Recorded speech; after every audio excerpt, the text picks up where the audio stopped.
Yo, what is good, my anime people? What is good, yo? Guys, that was really weird that the first character I fight was Brian, and it just so happened to have the still beam that I needed to see. um, Funny enough, too, because this week's episode really was not focused on the fight at all. It was more or less focused just on the fact that the future is only going to really be changed by people who have a good knowledge of uh, how to put situations in their like hands, right?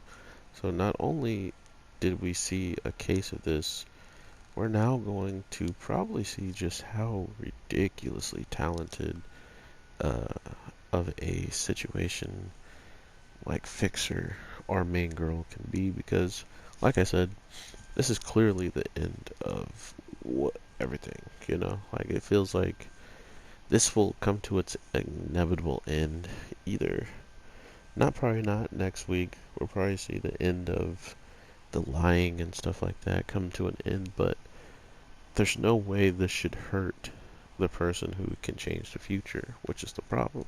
How do you kill someone who's immortal? Not only kill them, but actually find a way for them not to know that it's coming. We see that whenever our main character, who can also change the future, gets bopped in his face, it's very quick and apparent that the the hits were hurting and killing.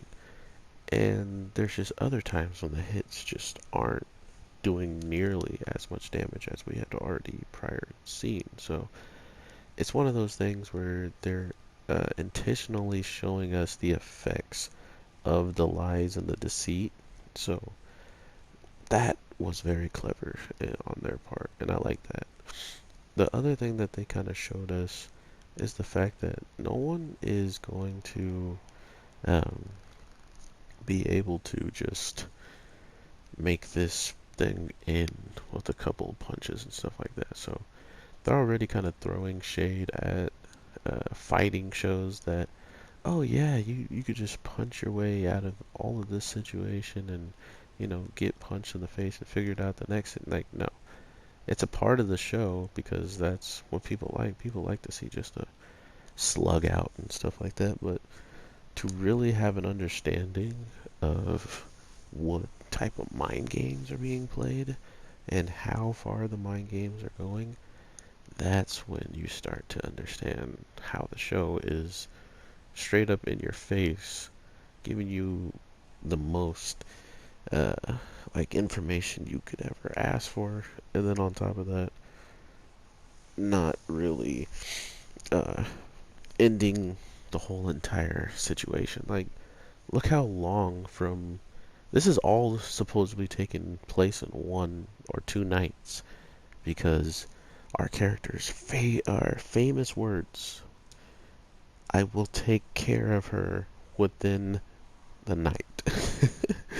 And it's been 2 episodes like since then, so yeah, we're not gonna be seeing the night end probably until very close to season finale, and we're probably gonna get something along the lines of the Demon Boy finale this week, where it's just probably something uh, just kind of thrown out there, or maybe a change of some sort. But to know that the future is just being manipulated by someone a little bit faster than the other is a really cool fight. But where does the show go from there to top it?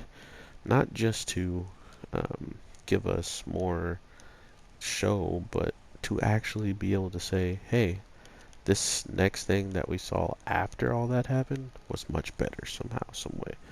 I just don't, it seems like a very, very hard thing to do because this is using the main character and another one of the main character's relatives or his cousin to kind of keep us entertained or focused, as you will. So that's the weird part for me. It seems like a lot of this is only dealing with him, his life, you know, like we learned about him dying and coming back relatively from the first episode. But who would have thought it would lead into this in a match where he's looking forward, but he's seeing a path that he can't even uh, go on because all of a sudden he's waking up and he's seeing the path that he was going, the future that he was headed on is blank or it's black, and she's there and she's grasped that future and either ran off with it in the case of just like grasped it and destroyed it, or and made it her own, and now after she made it her own, you're still in that same world, you're still in that same area. You now have to follow that path that she set for you, and it looked like a very, very long and ziggy-zaggy path. So, like the path is saying, I think we're looking at quite a bit of this playing out. To be fair, the fight just felt like something more or less for the people who just like fights. It was very, very short-lived and just like straight to the point, right? Like there was no real reason to be like, oh, this fight was top fights of anime history. It wasn't anything like that. It was just a slugfest. It was like whoever could take the most damage and then deal it back, or for him, he had to take the hit to get close enough to even deal more damage. So it's these types of things that were interesting about the fight, but at the same time, it was really the true fight is in words and lying and deceit. And that was pretty cool at the end of the day. So to see all of the lying, deceit kind of come in a cooler way and stronger way than the actual fight itself was surprising to me. And I think that's why I was so into it, to the point where I clicked on the video on my phone to see. I was like, I have been watching this for a minute, and there's like they haven't left the car. The only thing that's happened since they've been in the car is this girl has completely and utterly framed the police officer girl in the car with her just so she can. Um, it was smart and it was messed up. Now she has this police officer girl pretty much pegged at the office. If the office people catch a hold of this, or they'll be like, okay, the only girl that might have known all this stuff about him is a girl that he had a crush on, and then boom, she's screwed at the office.